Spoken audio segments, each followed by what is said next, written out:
নমস্কার, আপনারা দেখছেন নিউজ পোল বাংলা ডিজিটাল।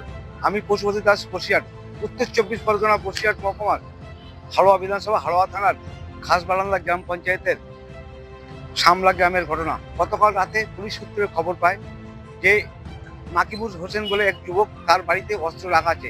সেই সময় হাড়োয়া থানার ভারপ্রাপ্ত আধিকারিক অরিন্দম হালদারের নেতৃত্বে একদল পুলিশ গিয়ে তাকে ধরে ফেলে এবং তার কাছে জিজ্ঞাসাবাদ করার পরে তার কাছ থেকে দুটো রিভলভার উদ্ধার হয়। ইতিমধ্যে এই রিভলভার কোথা থেকে আসলো সেটাও তদন্তে ভাবাচ্ছে পুলিশের। পুলিশ সূত্রের খবর যে ভোটের আগে এই ধরনের অস্ত্র হাড়োয়া জুড়ে আছে কিনা সেটা পুলিশ জারি রেখেছে তল্লাশি। ইতিমধ্যে এই অস্ত্র উদ্ধার করে ওই মাকিবুর হোসেনকে গ্রেপ্তার করেছে হাড়োয়া থানার পুলিশ। আজ তাকে বসিরহাট মহকুমা আদালতে তোলা হবে। এই অস্ত্র কোথা থেকে আসলো এবং কেন আসলো, তার কাছে কোথা থেকে নিয়ে আসলো, না অস্ত্র কারবারের সঙ্গে যুক্ত, সেটাও তদন্ত করে দেখছে হাড়োয়া থানার পুলিশ।